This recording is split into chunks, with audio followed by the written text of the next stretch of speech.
one of the female lions is expecting some cubs perhaps in the next 10 days, so that's pretty exciting news.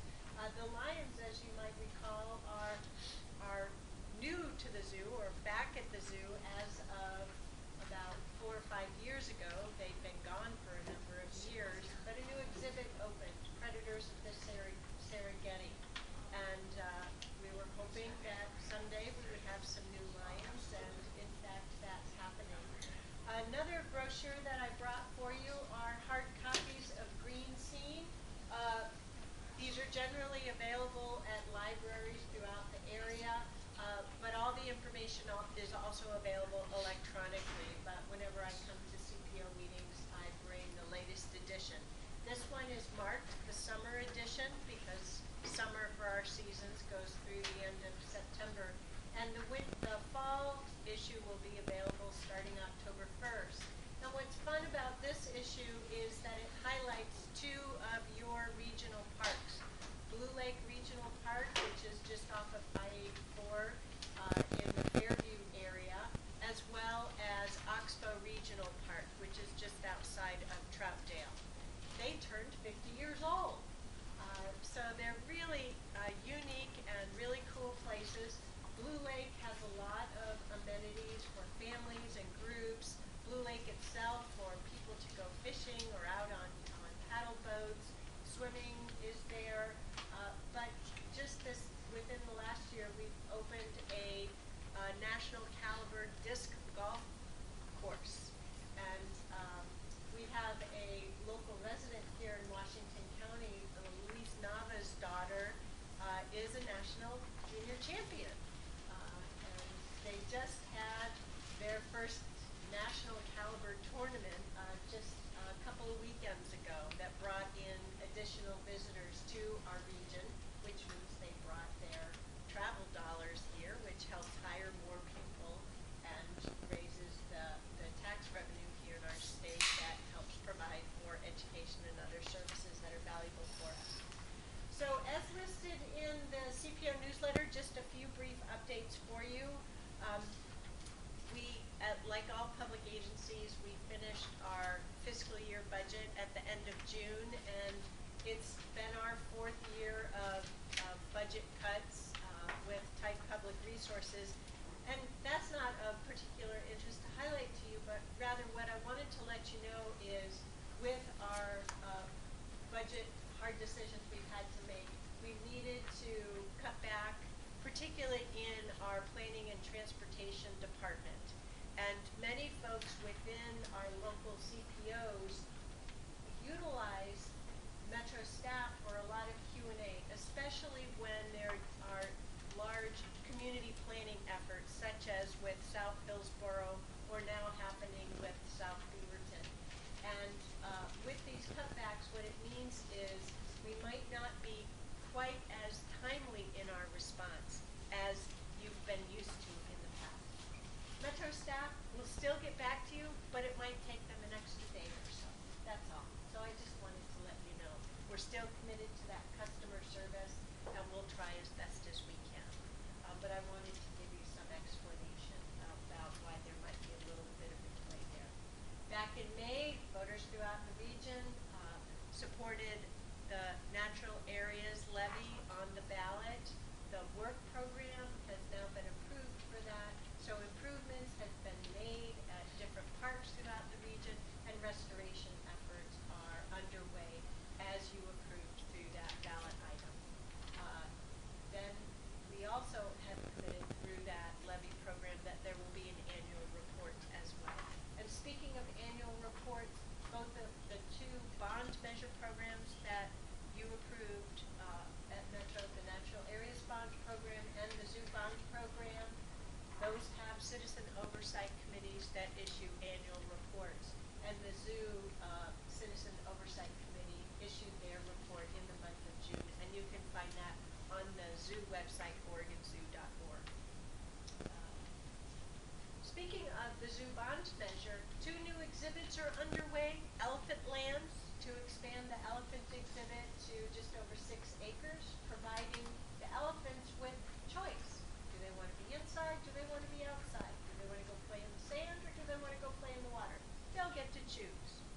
But in addition, there are improvements for you. Right now, you view the elephants at ground level, and you'll still be able to see the elephants at eye level, so to speak, but the exhibit will also offer you opportunities from above, so you can look down. So construction of that will take a good couple of years, but I like to know how things are built, and we try through the construction programs to explain what's happening and so forth. Especially, kids like to know that kind of stuff too, how things are built and the mechanicry of that. The condor exhibit is also under construction. You may know that we've been involved with increasing the population of condors here in the western United States through a facility in Clackamas County. We also have some condors that are injured and therefore can't live in the wild any longer, and those are the condors that will be part of this new condor exhibit. And Lewis and Clark, when they came through the Pacific Northwest, they observed the condors. So there's a lot of history with condors in our area, and we're really proud to help support the resurgence of that species here in North America. I would just like to say that we're excited about those two, those two venues that are being built. When all of the planned improvements have been made that will be funded by the zoo bond, you will see about 40% of the zoo will have been redone as a result of that, upgrading things, improving habitat, improving ability for people to enjoy the animals, and also improving the animals' lives by capitalizing on things we've learned about animals in the meantime, so that it's a better existence and living experience for them as well. Exactly. That's already happened with the penguin exhibit, the penguinarium. The filtration system has been put in, so that's pretty exciting. On a different front, we've been moving forward with a hotel project to help support the business at the Oregon Convention Center. That venue, the Convention Center, brings in outside travelers and their dollars to our area, thereby employing more people, especially in the hospitality business, and increasing the revenue levels here in our state for other programs that are very important to us as a community. So we have lots of groups who've been saying for years and years and years that they want to come to Portland. Great convention center, national caliber, one of the few green convention centers in the nation. Really like Portland, but they don't like the fact that the hotels are all across the river. They want a hotel that's right across the street from the convention center. So we've been hearing this for years and have done everything we can. We've exhausted all other avenues for continuing to attract their business and securing it through other means. We now have a proposal. We had a proposal early in my tenure as a Metro Council, but the numbers didn't work out, and so that's why the council stopped pursuing it. But we have a new proposal now for a privately owned, privately operated hotel that would provide for at least a block of 500 rooms for these conventions, and they would be held for 18 months in advance of the convention. But because it would be built to support the convention center, unlike just a standard hotel, it would also need to provide additional ballroom space and meeting space. And that's the reason why the proposal that we've been working on with the City of Portland and Multnomah County and the private development construction group would provide for us to help buy down the cost of those convention-oriented amenities. So the public sector would really only be providing a very small portion of the financing pie. The private sector would continue to fund over 60% of this. So we have an intergovernmental agreement that we're working on finalizing with the City of Portland and Multnomah County. We hope to have that completed by the end of September so that we can then go through the final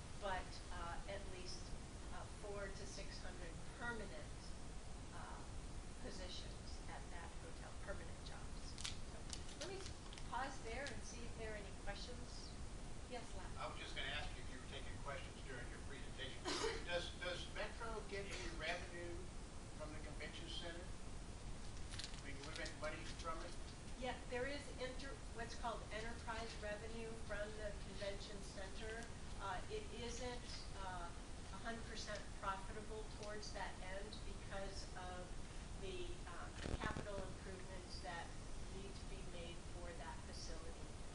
It's very close to profitable, but not 100%.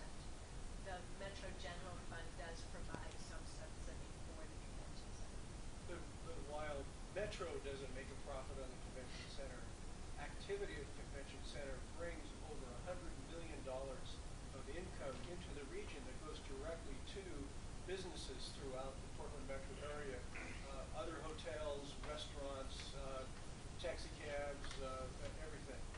None of that money comes through Metro. We don't get it. It goes directly to the businesses that are providing the goods and services. So even though the Metro government doesn't turn a profit on it, the region sees a profit.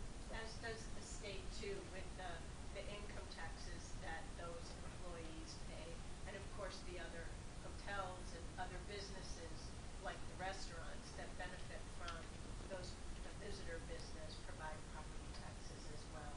So that's why it's of economic interest to the state, and why the state legislature provided $10 million of lottery funds for this hotel project. And then the convention hotel will be a similar type of thing.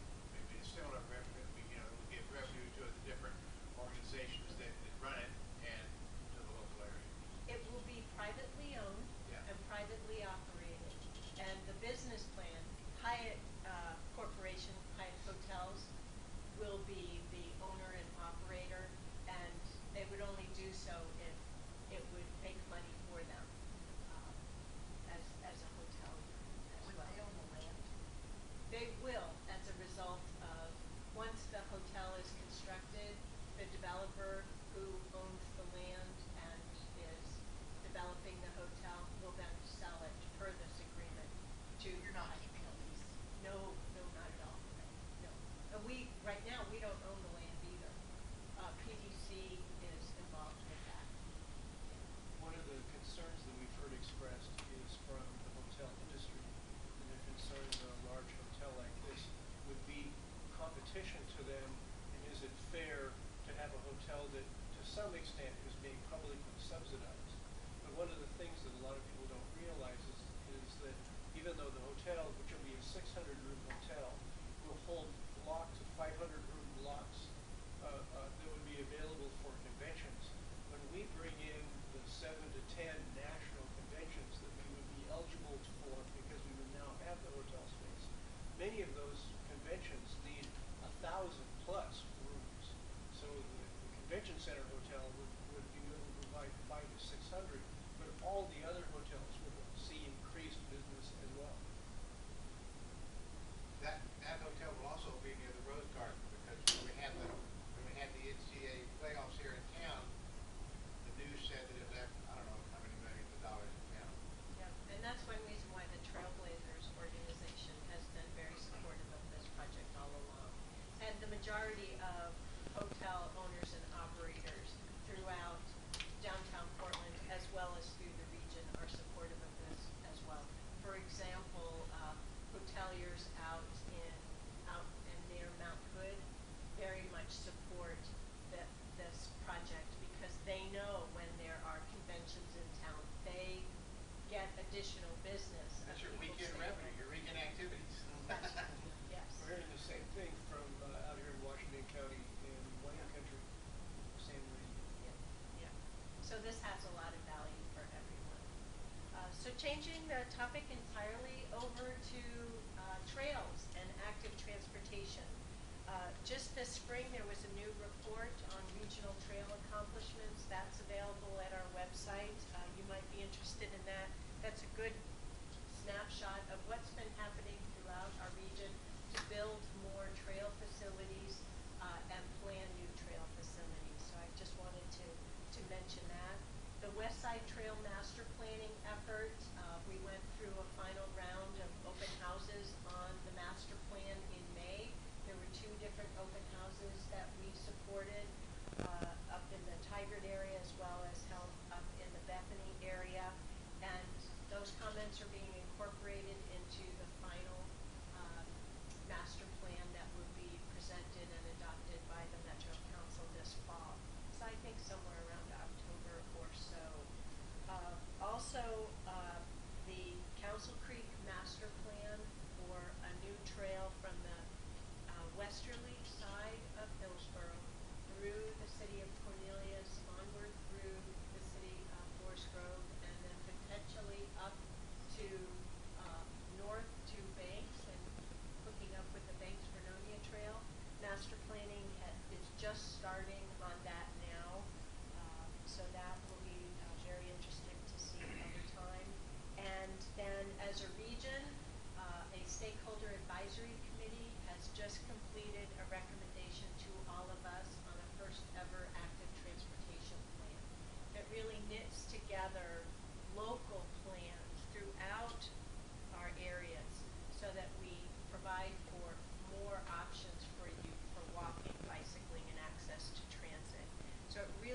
leverages information that's in Washington County's TSP, for those of you who are following that detail. Transportation System Plan.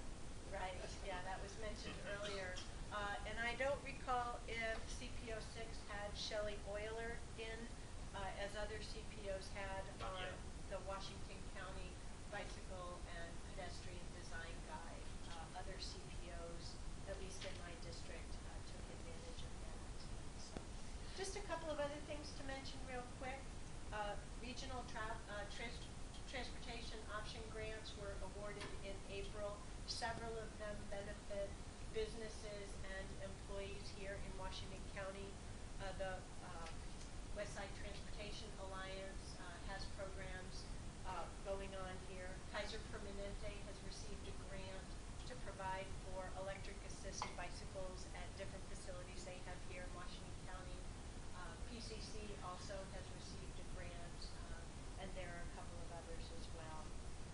Community planning and development grants, we just finished approving that round of planning grants. So that's what's fostering, for example, the South Beaverton planning efforts that are going on. These are the kind of dollars that helped with some of the funding for the South Hillsboro planning that you're all familiar with. Some other projects that are being funded include some industrial redevelopment planning that needs to happen throughout Washington County. So we're pleased to finally have those dollars available so that these very important local projects can be pursued. Then just one other grant program I'd like to mention, the Nature and Neighborhood Grants. Two set of grants there, capital grants for the bond measures. We have 4 different grants in other parts of the region that received funding. For example, the White Oak Savannah in West Lynn, but also restoration and enhancement grants.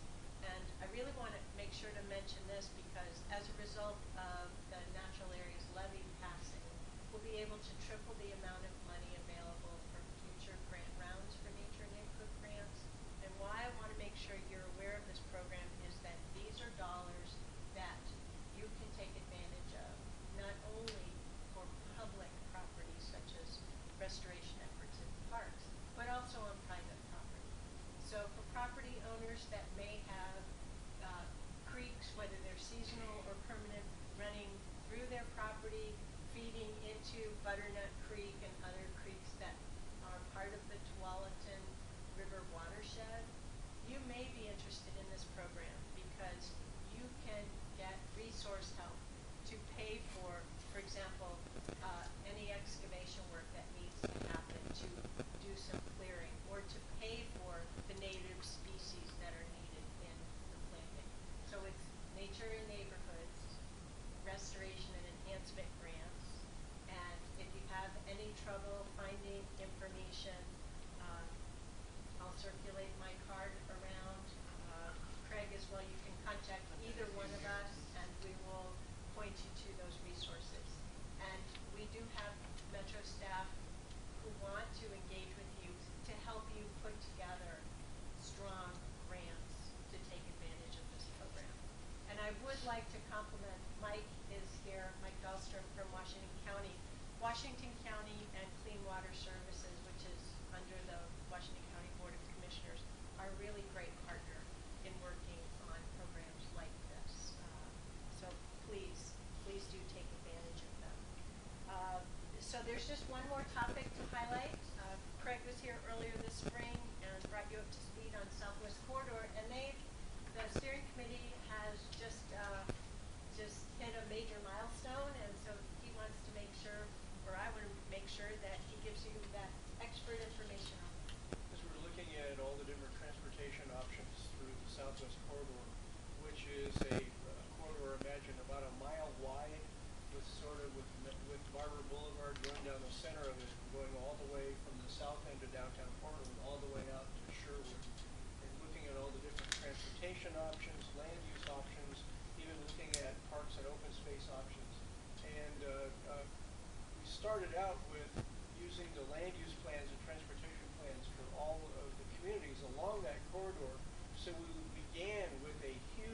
of information and a huge number of different options that can be looked at.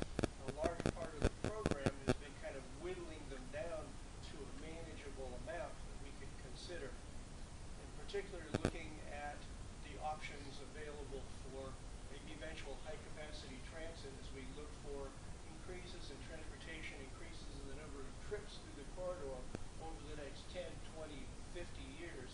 What kinds of improvements do we need to do in that corridor to take that kind of burden and not end up with gridlock and ruining people's quality of life trying to live in the corridor, the reason why we all moved there in the first place, and reduce those to, first of all, identifying the need to make improvements to local bus service, local transit service, but then also being able to provide a core line through the corridor of high capacity transit that all that local service can tie into to carry large capacity of people up and down the corridor.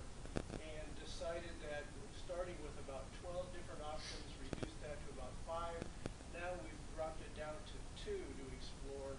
It's either going to be a light rail option or something called bus rapid transit, which is a vehicle that's about half the size of a light rail vehicle, but it runs on rubber tires. Other than that, looks much like a train vehicle with running, for the most part at least, in its own dedicated transit way. So it's not running in mixed traffic, blocking that traffic and being restricted by that traffic as well. So those are the 2 options that we're going to continue to explore. Now that we have it down to just 2, we can afford to really look at them head to head and see which one pencils out the best and what kind of timeline that we would want to start looking at when the volume of traffic would make it necessary for that kind of capacity to be in place. So it's still an ongoing process. We have about a whole nother year before we come down to what you consider the preferred alternative, which is a legal term that the federal government uses, that you must identify what the preferred local alternative is before you'd be able to apply to the federal government for money to help you do those kinds of projects. So Another aspect of the project that I think I'm really excited about is the shared investment strategy. This is one of the first corridor studies taking a new approach.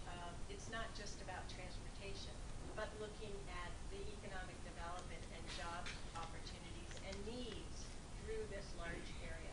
Looking at what is happening with green spaces and parks and the natural ecosystem. So, for example, and even road improvements too, highway improvements. yeah, the park providers, Oregon Department of Fish and Wildlife, all got together and looked at the green spaces, the mitigation areas, for example, and learned more about what each of the other was doing. That it was a meeting that they'd never had before, and so they learned more about how they could leverage one another's energies and investments for the benefit of not only your clean water for drinking water, but for storm water and for water for fish and wildlife habitat. So that is one example of something that's pretty exciting through the scope of this project. And the shared investment strategy would allow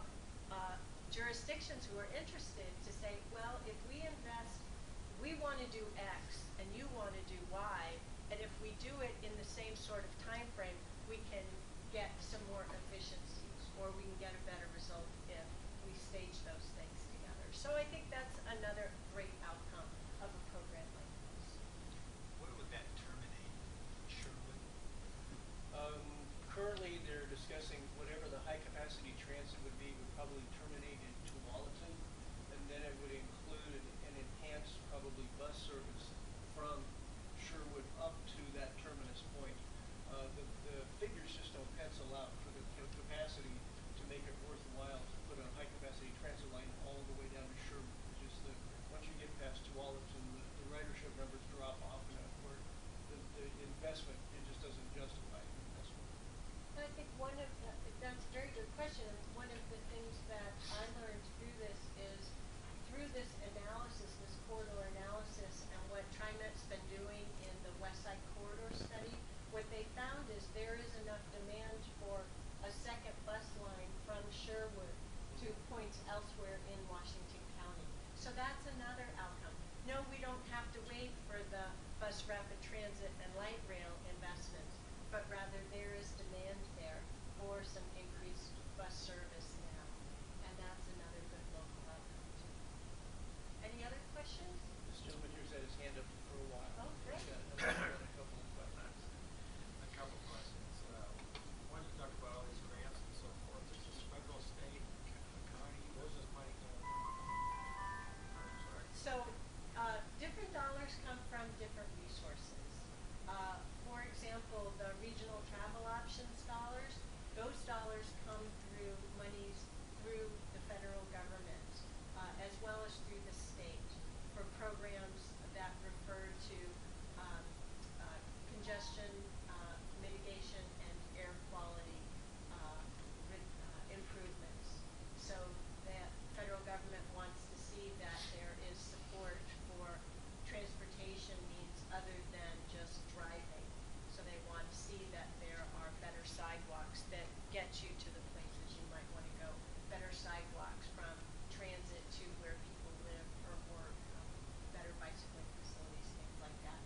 The nature and neighborhoods restoration and enhancement grants, those dollars have been coming out of the Metro General Fund that we've been dedicating, just as we were investing general fund dollars for caring for parks and regional areas, regional parks and natural areas. But as we said during the scope of the levy, we've got too many pressures on dollars for that. We're falling behind, so we went to the public with the local option tax. It was approved, and part of that proposal was because of the demand for these dollars, increasing the availability of them. So different programs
share dollars that were provided to local cities, counties, and park promoters, they have utilized.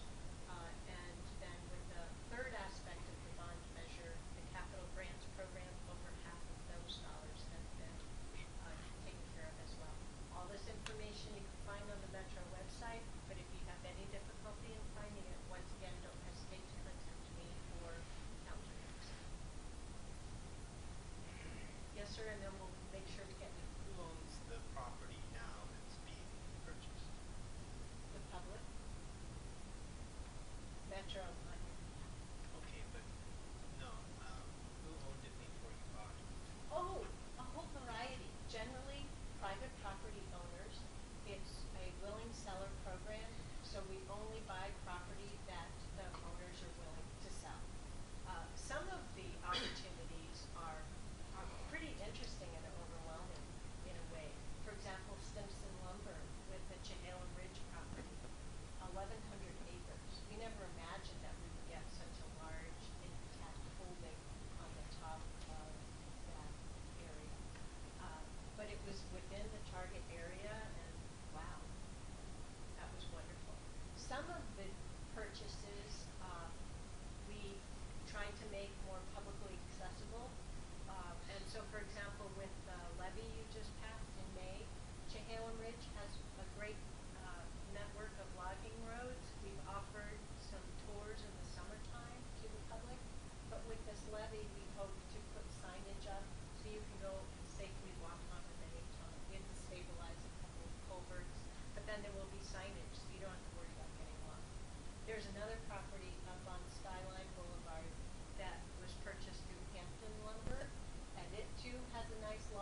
once we have that vision documented, then we can pursue various funding avenues to build that vision. And so that's what we were just talking about, having the monies to build out different facilities. So our first step is to capture the vision. We don't have that yet. One of our jobs is to find ways to form partnerships with other jurisdictions who do have the jurisdiction over those kinds of areas and work together with them so we can have a shared vision that we can link together. A good example of that is like the Fano Creek Trail that runs from the Tualatin River north and will eventually go all the way from the city of Tualatin through Tigard, through Beaverton, through West Portland, and all the way to the Willamette River. And it requires coordination and agreement between all those different jurisdictions to make it happen. That's one of the places where Metro as a regional government works very well, because we can be a convener to bring all those different people together to work together. Is that specific trail you're talking about now, is that the one that follows the power lines? That's the Westside Trail. That'll kind of parallel it and be linked to it in several places, but that's a different trail system plan. And so if you have any further questions about what some of the different trails are, don't hesitate to contact us, and we can point you to some other map Well, resources. I don't, but I was just kind of wondering if there was any forethought already to take it all the way to the beach. Would that be a place for the Coast Valley people? Yep, good thinking. Yes, sir. I think Eric probably wants to wrap this up pretty quickly, so I'll keep my questions short. I'm on the Tualatin Hills Park and Rec District Bond Oversight Committee, and a few years ago we looked at one of Metro's reports to get an idea of how they did theirs, and kind of found it lacking.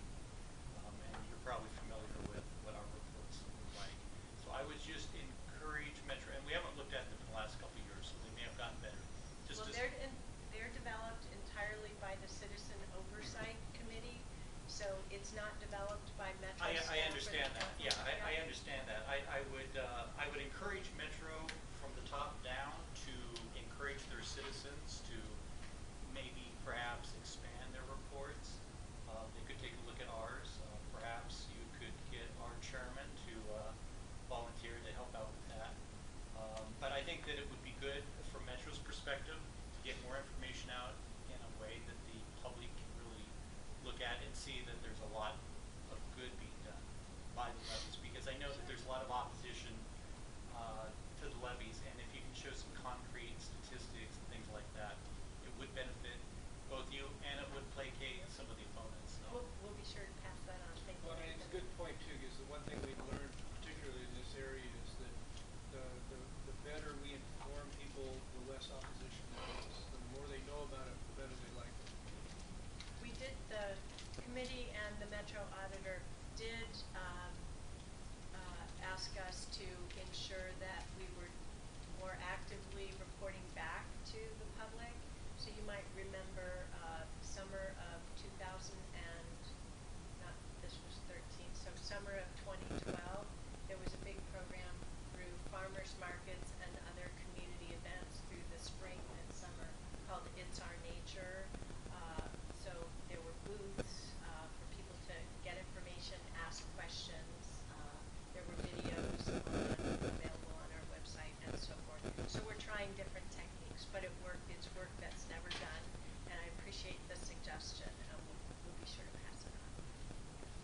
I just wanted to ask in terms of capturing vision, as you mentioned that you will be going through that process.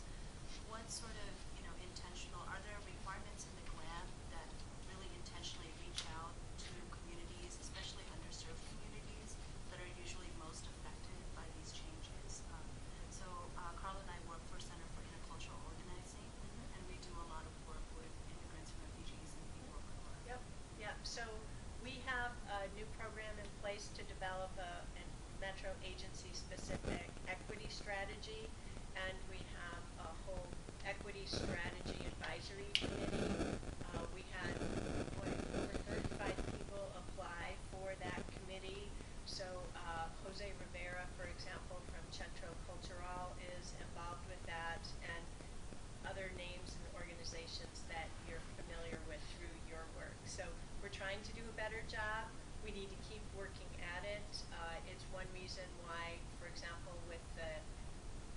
flexible fund grants that we just finished the public comment period for that. We made sure that there were additional outreach efforts throughout the region, including here in Washington County, and Metro provided resources to each of the 3 counties to help make this easier, translation services and whatnot. It's a start. It's getting better. It's not where we ultimately need to be. We're working at it. We appreciate the additional communication, advice, and interest to help us get better, because after all, government is here to serve everyone in our community. Let's wrap. You got 2 questions over there. Gentlemen, let's keep them super brief, and then I'll close with a quick one at the end. Bob, you first on the corner. Okay. Who and when are they going to decide what they're going to do with the Westgate property? So the Westgate property is in joint ownership between Metro and the city of Beaverton. We continue to entertain different applications at different times. There are some things that are underway right now. What about the medical building? Basically what they want to do with that? Well, that is the city of Beaverton's current approach. No matter what sort of final thoughts are on that, there will need to be a review in order to make sure that it satisfies the Federal Transit Authority requirements for this purchase, since the dollars came through the federal program and FTA. Because the reason for purchasing that site, as we have also done with the property that is now known as Fourth Main in downtown Hillsboro, that's a mixed-use development, it's all about getting more housing, employment, and other amenities in the community to take advantage of the light rail investments that have been made. It's called transit-oriented development. So there's some additional work to be done to see if these latest proposals make sense for the community and meet the criteria. So you're right about what the current thinking is. There's more work to be done. Steve, super quick. I'm wondering if you would entertain a question about transportation funding prioritization or mitigation for urban growth boundary amendment areas. Ooh, that would be. Yeah, that's a brief question. Yeah. But, okay, so spit it out, make it quick. Okay. Not aware of any, and was hoping that maybe you could advocate on our behalf for prioritization of regional funding for mitigation efforts for South Hillsboro and South Beaverton for impacts into a lower Reedville, considering that Metro through the RTP initially made TV Highway a freeway that made South Hillsboro look like it had access, and now Metro made TV Highway look more like a small road, changing it from a principal arterial to an arterial, and so that meant that Hillsboro had to plan moving its east-west traffic through our streets instead of principal arterial. And there's, so now the big argument is between Hillsboro and the county whose responsibility is it. And I'm just wondering if there's any regional prioritization on that kind of stuff. Yeah, I kind of watched that from afar because I was on the other side of the line at the time, and it looked like there was part of the challenge there was because there was a difference in vision between the city of Hillsboro and Washington County and the city of Beaverton on how they pictured TV Highway and what they ultimately wanted to be. So what finally came out of that was sort of a compromise, and I'm all correct there. Yeah. When we look at those kinds of areas, and one of the ways that the planning takes place is with those funds that I was talking about that was from the excise tax from developers that will help come up with plans for how to create the right kind of transportation system for those kinds of areas. Once that planning has been done and we start looking at dollars to actually implement those plans, one of the requirements for criteria to qualify for that kind of money is how well does it support the corridor and the center. So the fact that South Hillsboro and South Beaverton are, well, South Hillsboro in particular, is a center that puts it higher on the list for priority to get those kinds of funds, so that helps. That would be funding for TV highway, whereas I'm asking about they're shunting highway traffic in essence onto east-west streets in Aloha and Greenville that aren't really even anything but old country roads. And Well, you're right to point out that we have a lot of roads throughout our county, including in the Aloha area, that we're behind on in terms of improving compared to the demand. It's one reason why we voters of Washington County approved the Major Streets Transportation Improvement Program back in 1995 for the third round MISTIP 3. You know, that's over 15 years ago now. But those dollars are very important to us. Unfortunately, that hasn't kept up with the demand. So we've just got to keep working on the problem, and we continue to work in partnership with Washington County as well as with the cities, as well as with the state, to try and bring as many resources as possible to bear to the incredible demand that exists. Not an easy problem. is there a prioritization? I'm going to cut you off. I just got to keep the meeting moving along. What I'd like to do is actually close with a quick comment, concern, and question. The comment that I've got is, or excuse me, the request that I've got is one that I made of Councilor Dirksen on his May appearance here. I'd like to ask again that if and when it becomes available, we as a group would like access to the Metro model. We'd like to be able to play with it, and we think it's software that we own. And since it doesn't account for accidents, for example, but it's something that we use, or maybe we're held accountable for, the Metro model, for the benefit of the group, is the transportation model for the region. And we'd like to be able to play with the numbers because we think we have a vested interest. Whether or not we might be able to be smart enough to operate it, don't know. I've made my request. The concern that I share is specific, and that is to a vendor that I'm seeing with citizen involvement, JLA public involvement. I'm calling them on the carpet. I am perturbed and concerned that they are far too involved and not meeting the mark. And since public money is being spent for this vendor, I've been on the record communicating with counties and cities that this vendor, for citizen involvement, has missed the mark. And and I would avail myself to the opportunity to help Metro negotiate their next contract with this vendor by presenting my arguments face to face with Metro staff and this vendor. But what I'd like to do is hopefully end the meeting on a happy note, and opt-in and Westside Voices are ways that we connect with Metro. And I'm wondering if you could close the file with comments about connecting with Metro and part of the citizen involvement process. What's going on with opt-in, and tell me about the partnership with Westside Voices. Well, a couple of things there. Eric did mention two of the resources for connecting with Metro and your Metro counselors. It's very important to us that we hear from you in the community because we work for you. So that's one reason why we come to meetings like this face to face. But in addition, don't hesitate to call us. Send us email.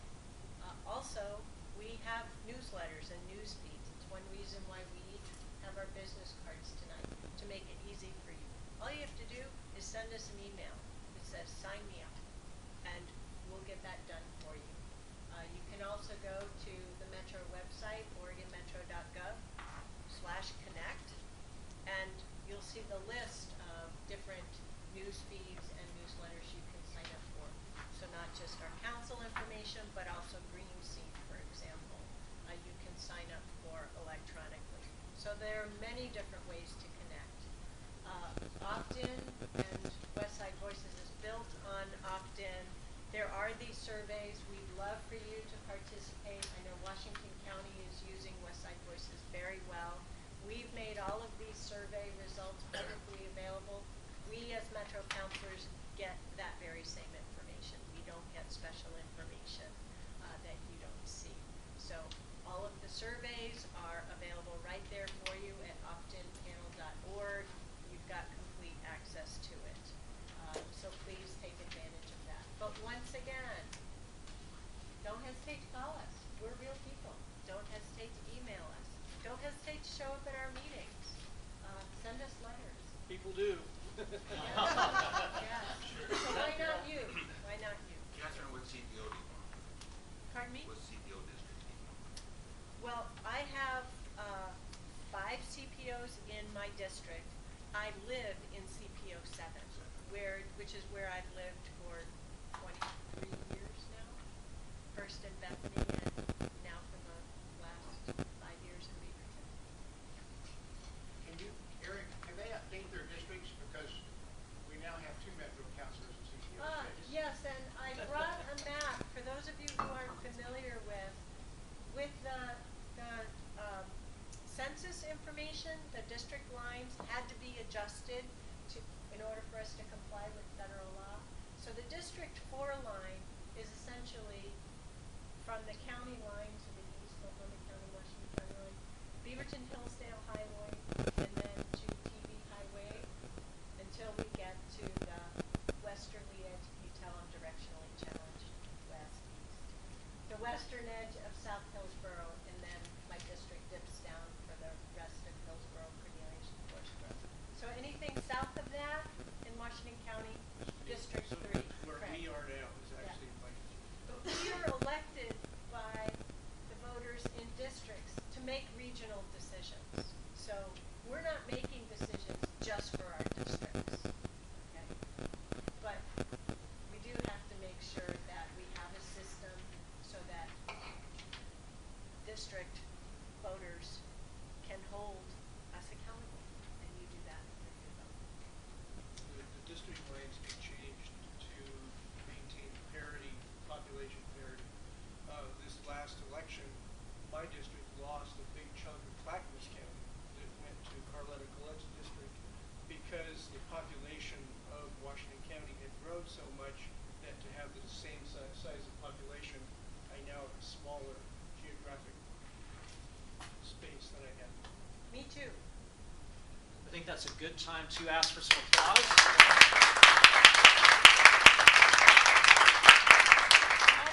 Thank you both very much for being here. I really appreciate it. I'm going to buy Cindy Dauer a minute or two to come up here, and what I'd like to do is just give you a quick update. A couple of you know I was elected president of the Washington County Public Affairs Forum, and that's going to be ramping up now at the Pepper Mill starting on Monday, and I have Chair of the Washington County Commissioners, Andy Dyke, presenting. And then we're going to have a parade, typically of statewide electeds. However, I do have a neat sustainable energy program on wave energy coming up, I think, late September. WashingtonCountyForum.org is the place. And I'm going to brag for a second because we took video production in-house, and we just cut our membership fees by $10, which I think is a hallmark of the work that John Tyner and I did behind the scenes to revamp the organization. So I'm really looking forward to launching with some fresh energy. And speaking of fresh energy, we've got Cindy Dauer from the Westside Cultural Alliance. And are you ready to take it away? I am. My slide's been up there Well, all meeting. then we're going to get you started, and I'm just stand there. Sure. All right. How do I get the bar at the bottom away? There you go. Voila. Cool. All right. Well, before I get started telling you about the Westside Cultural Alliance, I was going to give you guys sort of a little arts and culture in Washington County quiz. So I wanted to know if any of you recognized what signature event in Washington County this photo is taken at. This one was actually taken in 2012, but it's a signature event held every June. Anybody? Yeah. It is. It's 10 Tiny Dances in downtown Beaverton, where they take these 2 feet, but you can't really see the stage in this picture, but they're 2 feet by 2 feet, and they're elevated. And they get dancers that represent cultures from around the world, but also contemporary dancers. And they nestle these stages in downtown Beaverton, and you walk around during the farmers market and you get to see the dances. So this is definitely one of Washington County's sort of annual signature events of arts and culture. What about, I was wondering if anyone could tell me what 2 professional theater companies are located in Washington County? Bag and Baggage and Broadway. That's right. Yes, Bag and Baggage Productions, which is based at the Venetian in downtown Hillsboro, And then Broadway Rose Theater Company, which is based in Tigard. They're both professional theater companies and do outstanding work. My final question was, do any of you know what art gallery in Washington County is celebrating its 50th anniversary this month? 50 years this art gallery has been in Washington County. It is. It's the Village Gallery of the Arts in sorry, not the Valley Art Gallery. Oh. It's the Village Gallery of the Arts, right up there in Cedar Mill. It's right next to the Cedar Mill Library, and they're celebrating 50 years this month. No idea. Yeah. So next time you're in Cedar Mill, if you're out near the library, check out the gallery there. So a little bit about the Westside Cultural Alliance, which I represent. The Alliance was formed in 1999 when Washington County was creating a cultural plan. We were bringing together stakeholders from around the county in arts and culture to give feedback and ideas for the plan. Then in 2004, we became a 501c3 charitable organization. We didn't have funding for a long time, and then I believe, and I've been with the organization for about a year, so I'm still digging through some of the history, which is stored in a nice box in my office right now. But we're primarily funded by the Regional Arts and Culture Council, which the Regional Arts and Culture Council, or RAC, gets funding from Washington County, Multnomah County, Clackamas County, as well as the city of Portland, and private sources. And Metro, thank you. And we get about $12,000 a year in direct allocation from RAC for staff time. We have one part-time staffer, that's me. And we're run by an all-volunteer board. One thing that we really try to keep in mind at the Westside Cultural Alliance is this county-wide perspective. So in Washington County in the last 10 years, there have been incredible developments in arts and culture. There are now 4 public arts commissions in Washington County. Forest Grove, Hillsboro, Beaverton, and Sherwood all have citizen panels representing arts and culture and giving feedback to those cities. But one thing that we found is we call them silos. We've been talking about silos of arts and culture, and there isn't a lot of communication between these groups. So one of our goals is to keep that county-wide perspective and to increase collaboration between organizations that are out there in different areas. I included our current board members to give you an idea of who is spearheading this organization. We have Christina Caravaca, who is the cultural program supervisor for the city of Hillsboro. So she oversees the Walters Cultural Arts Center, the Hillsboro Arts and Culture Council, anything having to do with arts and culture in Hillsboro. Christina is pretty much in charge. Sharon Maroney is the founder and artistic director at Broadway Rose Theater Company. Liz Patch is from Sherwood, and she's an active volunteer. She's with Rotary and also volunteers with Broadway Rose. Sue Pike may be a familiar name to some of you. She's a longtime resident of this area and is very active in the Beaverton Chamber, as well as with the Icing Choir, which is a fantastic group based in Beaverton. Laura Rollins is our current chair, and Laura is a choreographer. She also helped found Funny Farm Early Learning Center, which is in Garden Home. Another familiar name might be John Tragg. He's the publisher of the Forest Grove News Times and the Hillsboro Tribune. He also publishes the quarterly Washington County Arts Guide, which just recently came out. We also have Janie Scott, who is the cultural program manager at the city of Beaverton and involved with the Beaverton Arts Commission. And finally, the amazing Eric Squire, who of course helped found the Aloha Library. He's working on the Aloha Historical Society, Public Affairs Forum, and CPO6. So we're very lucky to have Eric. Here are some of our goals that we're working on currently at the Westside Cultural Alliance. We have just launched, or we're launching this month, arts and culture networking events for Washington County. So again, we're working on that goal of increasing collaboration between existing organizations and breaking down those silos. So actually I have a handout for that, so I'll pass these around. We're calling it Eat, Drink, Art West, which actually our board member in the room helped come up with. So you can take a look at those. We'll be rotating our networking events around the county. The first one will be at the Golden Valley Brewery off of Bethany Boulevard and Cornell right there. Another one of our goals is visibility and awareness for arts and culture in Washington County. So we do this in a couple different ways. We have a website, westsideculturalalliance.org, on which we pretty much have an index of almost every arts and culture organization and event in Washington County. So if you're looking for something, an event that you remember or an organization, you can easily search our website and find that.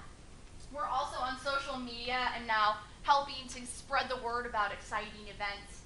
In fact, I just posted on Facebook today a reminder about the 23rd annual Chalk Art Festival happening in Forest Grove later this month. The Washington County Cultural Plan, which I mentioned earlier, the current revision of it expires in 2015, which will be something that we will be active in seeking feedback and helping get stakeholders to submit their ideas and opinions for. Finally, I come to public and private support for the arts, which of course comes down to funding. That's what we're talking about, funding for the arts. If you ask any arts and culture organization in Washington County what their #1 need is, and it's funding. There are several groups right now running campaigns that are raising private support for the arts. RAC, the Regional Arts and Culture Council, does a program called Work for Arts, and they partner with businesses to allow employees to make charitable contributions through payroll deductions.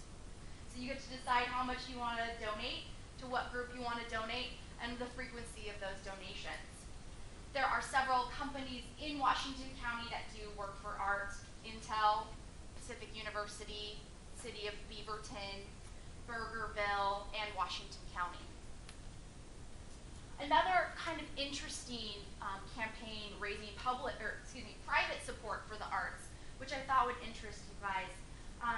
The Hillsboro Arts and Culture Council just created the Arts and Culture Endowment.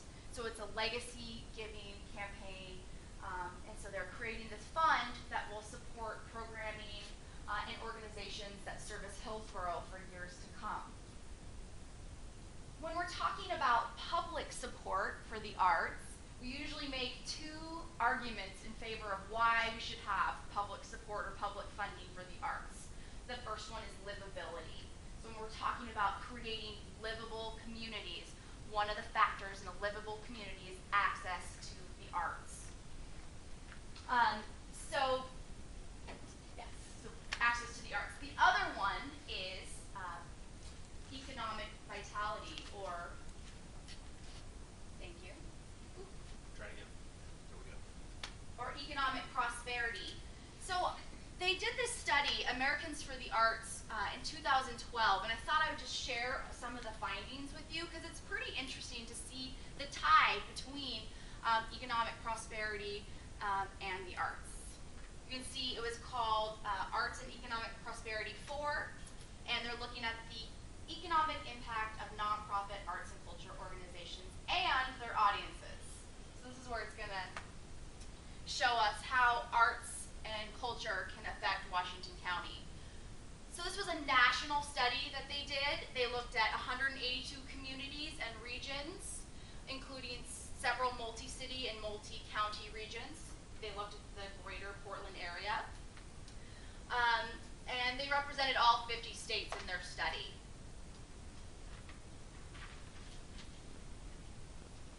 And I took their graphic from their study, but I think it projected better than I thought it would, so that's great. So you can see there's two different things they're looking at here. They're looking at the economic impact of the organizations and then the economic impact of the audiences. And you can can see in direct expenditures, which is the top line there, across the nation in 2012, arts and culture organizations spent $61 billion. And that includes payroll, that includes facilities, that includes insurance, that includes paying their performers. Audiences that attended arts and culture events in 2012 spent $74 billion. What do you think someone who's going to an arts and culture event spends money on? Art. Alcohol. Alcohol. Yes, it's mostly food and beverages. But you can also see that they also generate, arts and culture organizations, a lot of revenue for local, state, and federal governments. This one's a little smaller, but hopefully you can see this. So this yellow part over here represents the food industry. So the restaurant industry and the arts go well together. Also, audiences that went to a performance spent money on transportation, souvenirs, clothing, and lodging as well. So just looking at the Portland metro area, so this was a study of the 3 counties in our region in 2012. It was a $250 million industry that created or supported 8,500 full-time equivalent jobs in our area and generated $21 million in local and state government revenue.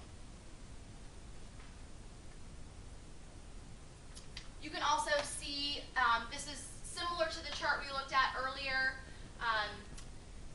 the breakdown of how audiences spent their money when they went to an arts and culture event. And again, you know, just like the national trend, the meals before and after the event were the biggest expenditure. Another thing that's been on the Westside Cultural Alliance radar and will probably come back as a major goal in the near future, you can tell the difference in spending between residents versus non-residents. So cultural tourism is a huge industry and it generates a lot of money locally for our economy. So that's something, again, we've studied in the past and I'm certain will come back soon.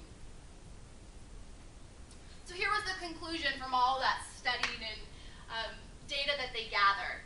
By demonstrating that investing in the arts and culture yields economic benefits, Arts and Economic Prosperity 4 lays to rest a common misconception that communities support the arts and culture at the expense of local economic development. In fact, communities are investing in an industry that supports jobs, generates government revenue, and is a cornerstone of tourism. The arts mean business. So again, when we're advocating for public support for the arts, we're talking about, yes, the arts do generate revenue for our local economy, and they do support small businesses and revitalize our communities, and we're trying to, again, create livable communities. So those are our 2 arguments in favor of public support for the arts. So I also wanted to include, just to kind of wrap things up, some ideas for you guys on how you can get involved in local arts and culture. So I put up some events that are happening near us, where we are now. Bag and Baggage Productions is doing The Great Gatsby in downtown Hillsboro starting September 26th. They love to do the classics with a twist, so there will no doubt be some surprise in there. Painter Showcase will be happening at the Reserve in Aloha that same weekend, September 27th and 28th. Then the annual tour of historic homes in Forest Grove is happening this month as well. That's a large fundraiser for the Friends of Historic Forest Grove. There are, I believe, 8 houses on their tour this year, including the 1854 A.T. Smith house. Very cool stuff. And finally, Washington County Open Studios is happening October 19th and 20th, and that is all over the county. And artists open up their studios, and it's free. You get to drop in. You can go to your neighbor's studio, or you can travel all over the county and see artists at work in their environment. So just some cool opportunities for you to check out. My email address doesn't show up very well there. I apologize, but I have some contact information as well. But definitely check us out online, westsideculturalalliance.org. We want to help promote your events. We want to help bring visibility to what you guys are doing in your community with arts and culture, whether it's a book sale at the library or a play down the street. We want to know about it, and then we can help connect people with your organization as well. Questions, folks? Yes. I see on your card the Cultural Coalition of Washington County gave you some money. Can Yes. you talk about that organization? I can, absolutely. So the Cultural Coalition of Washington County receives money from the Oregon Cultural Trust. Some of you may have heard of the tax credit that was renewed this year, which is pretty exciting. So if you can give a charitable contribution to your organization of choice, you can give a matching donation to the trust, and you get a tax credit for that donation. And so the Cultural Coalition, I believe, gave out around $40,000 this year in grants to local organizations. And so we did receive one of those grants, and they're actually opening up their next grant cycle now. Yeah. So there's a new grant cycle out there currently, and they fund all kinds of amazing programs locally, everything from theater to fine art, to photography, to arts awareness. So Anthony, you are on that board. As are you. Oh, yeah. And what boards are you not on? This one. You could be recruited. It's Next true. question. There's another question out there. Liles? I have one. You mentioned one of your first questions was what theater production companies we have in the area. I think I understood that. I've been to plays in Hillsboro with the HART group. Yes. Is that number 3 or is that not a Well, production what I company? said was professional theater. So there are an additional community theater groups. There is Theater in the Grove, which has been around for over 50 years. There's HART, the Hillsboro Artists Regional Theater. There is the Beaverton Civic Theater. There's also Tigert, a fairly new group, Mask and Mirror Theater Company. And then Sherwood also has the Sherwood Performing Arts, which they do mostly theater for children. But those are like non-professional. Everybody that's in the show is not paid. Yes, community theater. Yeah. I should have made that distinction. Thank you. Any other questions? Yeah, how about first some applause?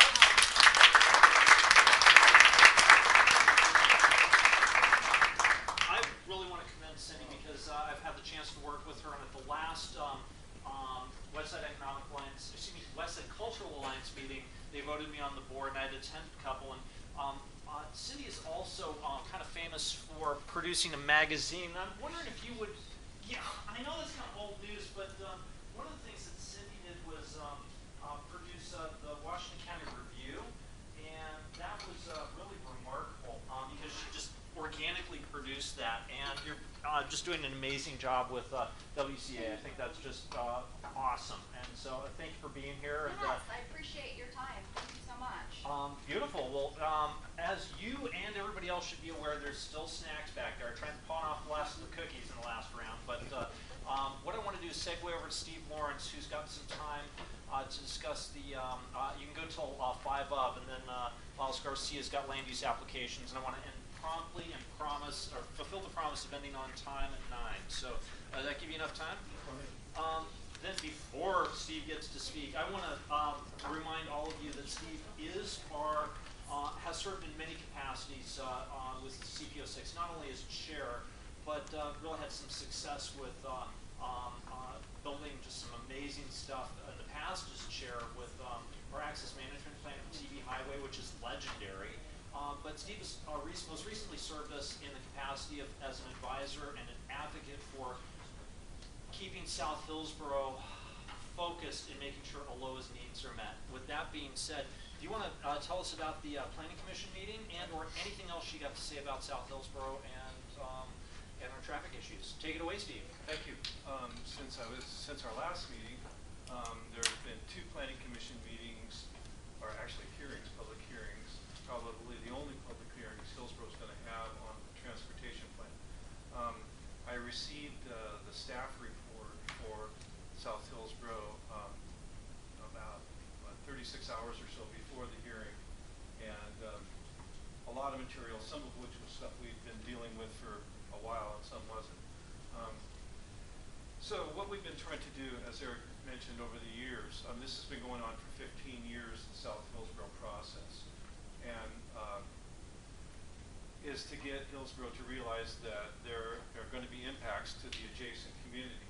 And within the last, I don't know, Mike and I were talking about this the other day at a morning meeting, the last 3 months or so maybe, Hillsboro has acknowledged that there are going to be impacts of placing 30,000 plus people across the street. And so we made some headway. Took a while.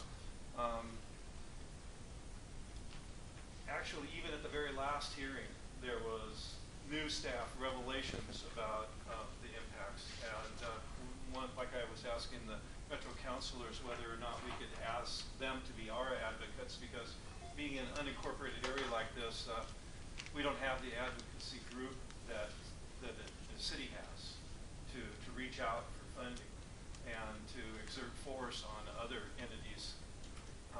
We do have our county commissioners, and they've been an advocate for us in this process. But okay, so anyhow,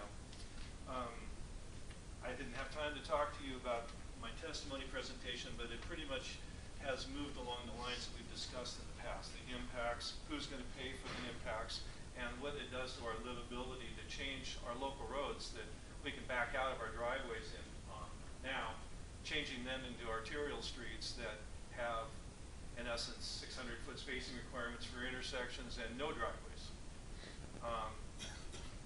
And it's not something that's easy to get the city to think about. In fact, that was one of the things that they just realized at the very last hearing after the hearing was, oh yeah, you're right. Kinnaman Road is going to meet arterial traffic. By any definition, the traffic that they're going to be shunting onto Kinnaman is going to be arterial traffic, either because it meets 10,000 vehicles a day, and because it's not local traffic. It's traffic that some of which is choosing to now use Kinnaman Road to go move south and east, because TV Highway is full at many times of the day. So Also fun. yeah, and well, Farmington's full, of course we know that. So, but we've made, what I'm trying to say is that we've made some headway. That's the good news. The bad news is that one of the things I was hoping to persuade them to do was to put this off for another year and a half or so until the outcome, or at least the likely outcomes, may be known of it.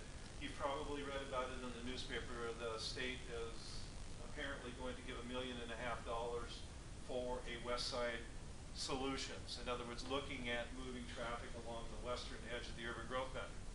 I think it would have been a good idea to do that before they allow urban growth boundary amendments along the west side, because I see that the urban growth boundary amendments ought to be the places where you locate some of these kind of facilities, which is one of the things you may have read in the newspaper. It made it appear that I was advocating for a freeway over here and the Cornelius Pass alignment. What I really was advocating for was wait and see what the study would say for whether or not the design that they have for Cornelius Pass running through South Hillsboro, which is a Main Street kind of arterial, is really appropriate. Can you move enough through traffic through there? And maybe it may be more appropriate to have more of a Murray Road type facility that's got a little more access management along it, and has therefore a little more through carrying capacity, and possibly more right-of-way for set-away corridors for mass transit. So that's what I was saying, but it's more sexy to say I was advocating for freeways, so that's what was written in the paper. These guys know all about that. Hey, Steve, can I jump in with kind of a question? Yeah. With focus, the testimony at the Hillsboro Planning Commission that I attended, we had CPO6 provide testimony that the Corn Pass punch-through didn't go to Clark Hill Road. Our CPO also suggested that Cornelius Pass just dead-ended at, not Briggs, but Rosedale. And it seemed the concern was that the plan didn't think forward to have north-south capacity. And I guess that's a yes or no question. Did you sense that as well? Well, I mean, that's a really political question, as you know, because it gets into the urban reserves issues and a lot of other things. Okay, well then skip that. Here's another question. I found, Hang on. On that area, south of Rosedale Road is undesignated and not rural reserve. So should urban and rural reserves ever get through all of the court appeals and those designations stand, the county and the state would then be able to pursue potential solutions. Very good point. I just wanted to make sure that was clear. Yeah. the irony that I saw was that TV Highway has been limited in terms of number of lanes, potentially maybe getting a bad lane, yet the right of way, so limited to 5 lanes, a TV Highway, yet the Corn Pass extension that does not go through South Hillsboro has right of way for 7 lanes. No, that's a mistake. That Okay. that was one of these things that sounded good in the newspaper, but wasn't what was said. Okay, what was What said? was said was they are reserving the 7-lane right-of-way for as far south as Alexander Street, south of TV Highway, which you know is 1 block. Alexander Street is what they call Blanton Street in Hillsboro, even though there's an Alexander Street in Aloha that's on the other side of the highway. Okay. So that's only 1 block. It's only 1 long block south of there. So it's really a 5-lane. Oh, so it's really intersection It's- lanes. Well, it is that mostly. Passing lanes, It yeah. isn't, yeah. There's a lot of turning lanes and Yes. those Yeah. kinds of So things. they're And not- it's the area between the first intersection and the TV Highway intersection that Don was talking about. And you're right, that was a confusing point. And I think even some of the planning commission members thought he said it was reserved the whole way through, but it wasn't. That's not what he said. Okay. And good point. So that incidentally goes by schools, it goes through a town center, it has calming on it, it has all the things. So in essence, 209, that's why we've always, 209 for many, many years was designated as a 5-lane road.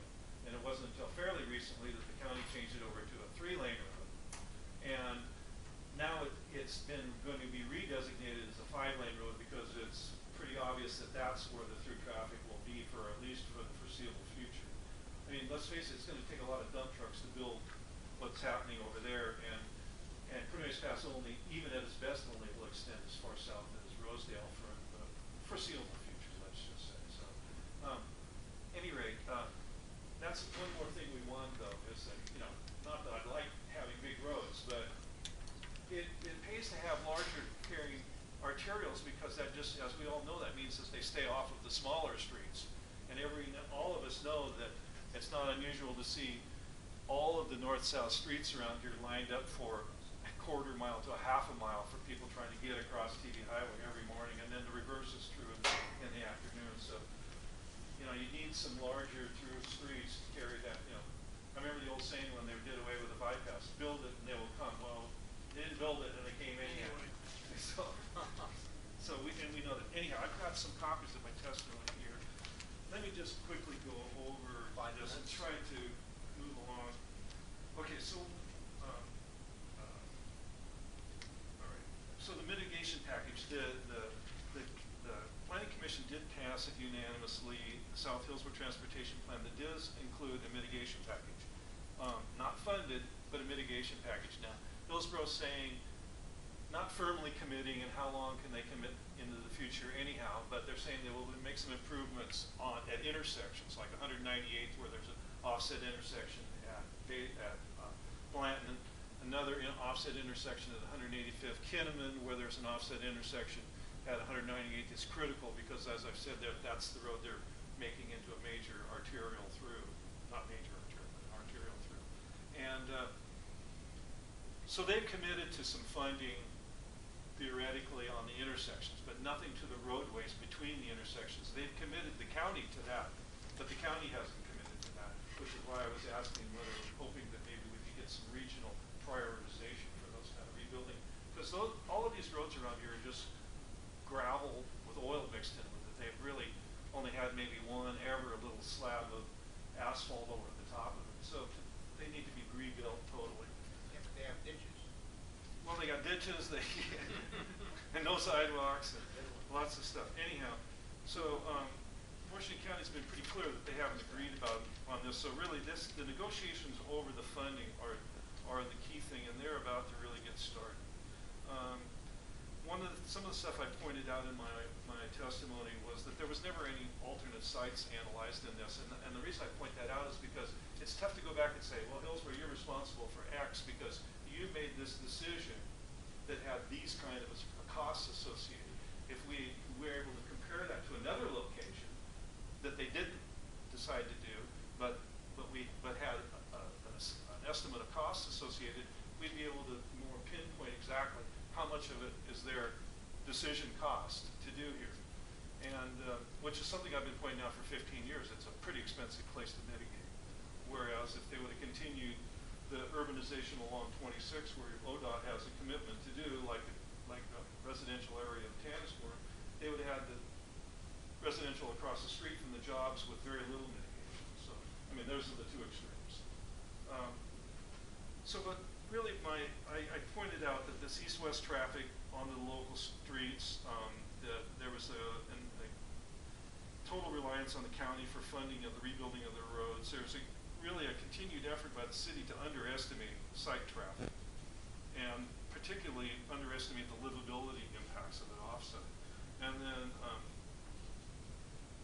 and I made the point where we finally got them to realize that a lot of the traffic they're diverting isn't local traffic, it's arterial traffic. And then in this last time, as I said, I reminded them that in the last testimony, I've got some copies here if anybody wants it, reminded them that 15 years ago, when this decision was made, very few of these people were there and made that decision.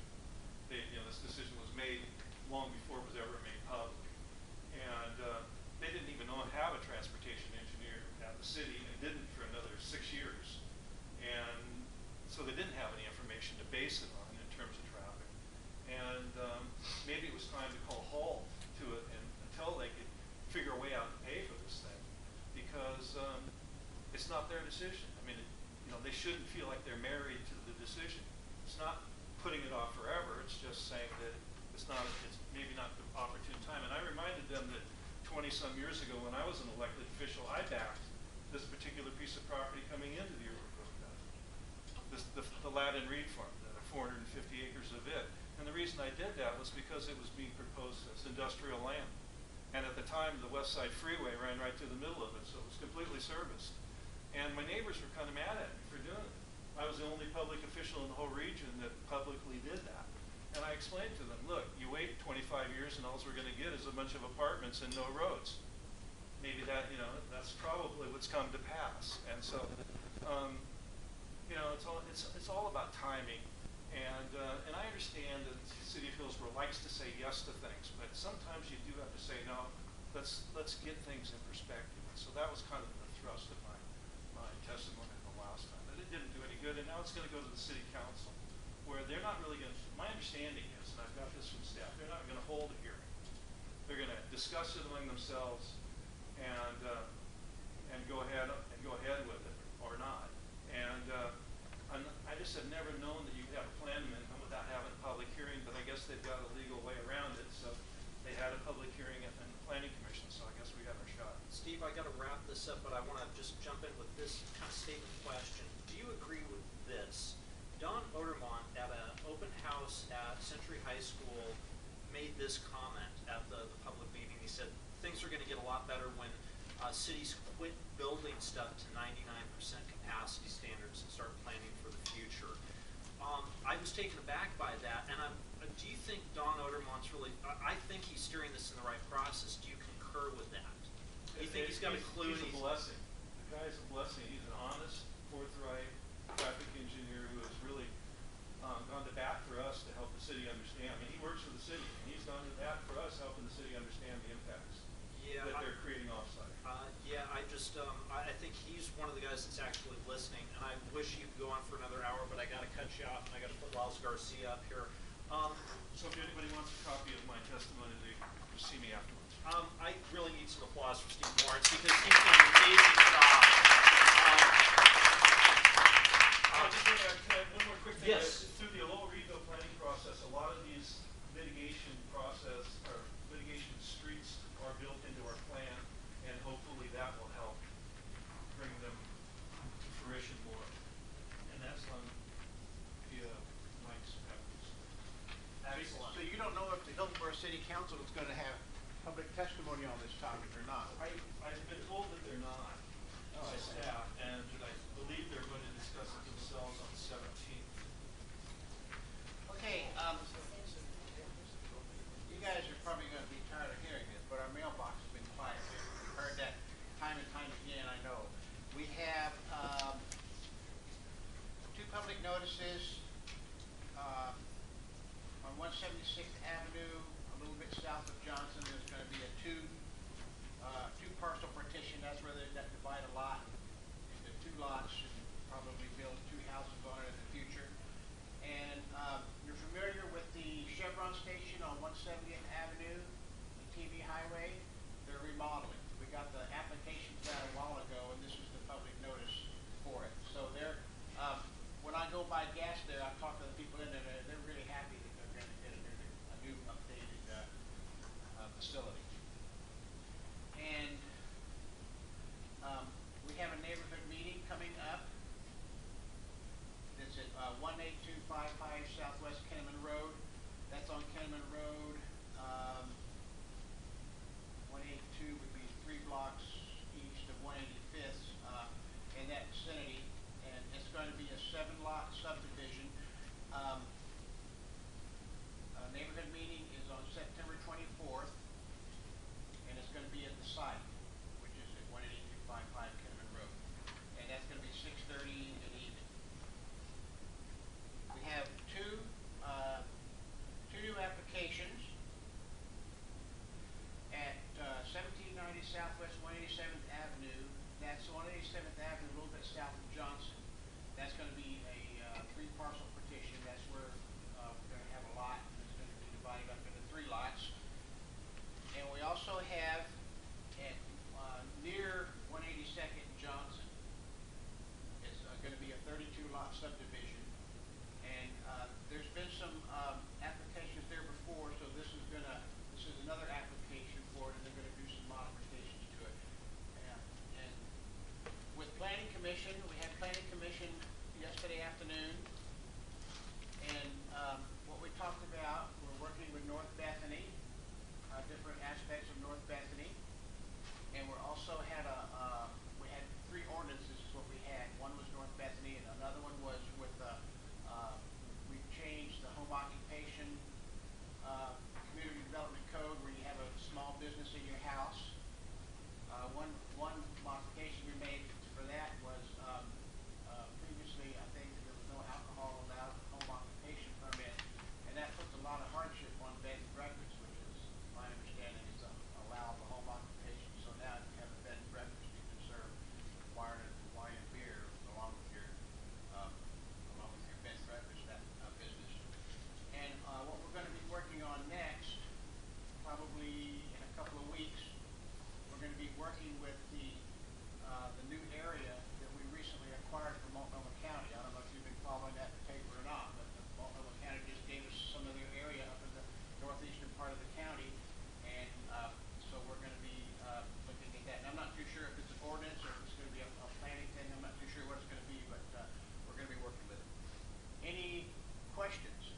I have an addition. There's a 98-home development up off of Grabhorn that just started. I think the permits were done. The okay from the county was probably a year and a half ago. Polygon. It has been cleared up. There's 37 acres, but the county zoning allow them to do 98 homes. There was only 2 exits off of that plat. That's not at the stables, is it? Yeah. It's the stables. Oh, okay. It's the stables. They finally started to clear land.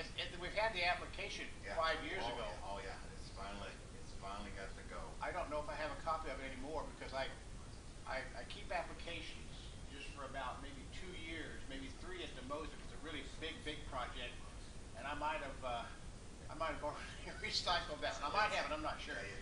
Yeah. But it's only got 2 exits coming out of there. One's dropping down onto Farmington, which is going to be a real headache here in the next year, and the other one's going back off of Tremont dump Go to back Grabhorn. on the Grabhorn, or go through the other development up there and dump off into gas. Of gas, so it might have 3. But you still gotta go out, you still gotta go out of that development to get onto Tremont to get out. No matter what you do. I'm gonna inject a little bit of my personal opinion. One of the problems with that is Miller Hill Road. Yep. If we, well, and we're also having a subdivision up there on Miller Hill. Yeah, 21 Yeah. and a 4. Yeah. And I don't know, when I drive on Miller Hill Road, you pass 2 cars, there's not much room for another car. Well, there's something gonna have to do on that road. Now you get those people going through the housing developments, and it's just, and then there was a development coming down, on Quarry, but they shut that off for whatever reason. I was told some reason that you couldn't go because the fire engines couldn't go up there.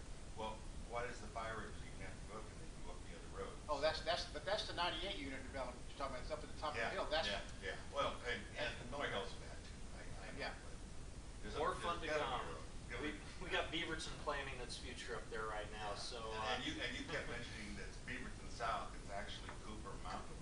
South And Cooper now Cooper Mountain North, which comes all the way to Gassner. So, and I gotta make one more comment. Quick. I was at Mike's big meeting here, his monthly meeting, and the other night, and I wouldn't say I jumped on everybody there, but there was one person from CPO7, another person who goes to CPO meetings, and I says, why don't you people go to CPO meetings to learn what the people in Aloha want, need, and what information to get some information from Metro and different kinds of things. And I think there might be a few people here, and I don't know, and I don't know what Mike thought of what I did, and the council Well, we should have. person, but I'll tell you, I was upset that these people don't go and find out what Aloha wants. So you're talking about the Aloha Rebuild Study meeting? Yeah, but your mention of I have an announcement too. Our neighboring CPO 10, they meet the 3rd Thursday of the month, like we meet the 1st Thursday of the month. For their monthly meeting, they're going to have John Rankin, who is a financial investment and family planning attorney. If you're interested, we had him here come to our CPO a few years ago, and it was a very, very interesting topic. So if you'd like to go to a neighboring CPO meeting and learn about that topic, and bring your friends and your relatives and neighbors, please feel free to do that. And there's information. I don't know if we're going to the extension service, what kind of publicity it's going to be, but if you get on CPO or their email list or something like that, CPO 10, you can learn about it. Okay, time to wrap, folks. I'd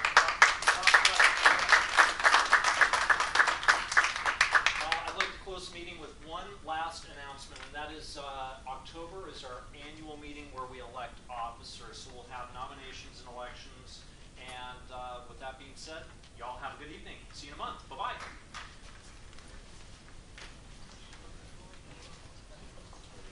How was your Burning Man experience? Can I show you? I wanted to show you my Burning Man experience. Do we have time? I'm driving, so I don't know. Oh, okay. It's going to take me 3 minutes to load it, but they had this thing called Thunderdome. You didn't see Mad Max Beyond Thunderdome? Instead of chainsaws, they had Nerf bats. Oh no. Oh, yes. And so they ratcheted up people so they could barely touch the ground, and then they pulled them back and launched them at each other. They smacked, and then they beat the crap out of each other with 1 out of 4 matches, and with bloodshed. They hit each other that hard.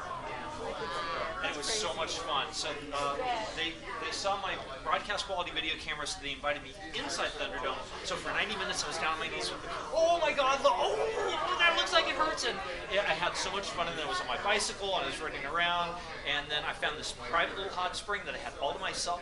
It was planted with mint, and so I found this place in the Northern California wilderness, right by the side of the road, that had hot springs, and I soaked in it, and it just smelled like mint. That's awesome. Yeah, I had a really good time. 3rd time. I went last year, and then I did sound for this all-girl band in the year 2000, and my mind was blown because I was crawling across the desert. It's a lake bed, largest spot on Earth, so you can walk for miles at night and not trip over a single thing. Then I came across a school bus. On top of the school bus was a Tesla coil at the front and a Tesla coil at the back, and in the middle was a dude. Dude was in a metal beekeeper's outfit, and he was directing lightning bolts into the night sky, going. And I just sat there and went, "Oh my God!" Just go to BurningMan.com, start clicking on photos, and then you'll have your thumb out. Can I hitch a ride with you next year? I'm so glad you had a chance to come and visit this. Yeah, I was telling Ron, you should go more into the West Side. And bring more people next time. Well, beautiful. I hope Met some people in the community that want to get involved. this is going on. We have snacks. We have quality speakers. You know me. I try to have a meeting that everybody feels comfortable talking, and well, I really enjoyed the last. We had a meeting where we did block planning. Yeah, and so that was interesting. So this is kind of how I run my meetings, and not right or wrong. It's just how I do it, and I'm open to suggestions. So if at 4 in the morning you have an idea, it's like you could have done that differently, or I want more of that, shoot me an email, give me a phone call, say let's go to Ava and have coffee again. There we go. Yes. And it's all good. So I'm just happy I saw you. I'm sneaking in. Oh, that's fine. That's good. Yeah. I missed last week's meeting at the CPO. She got and then she was like, "Oh, you didn't miss our occasion?" And I was like, "That's weird." And then I saw your picture. I was like, "Okay, no one." He had an excuse. Yeah. Well, we will always have more meetings, and that's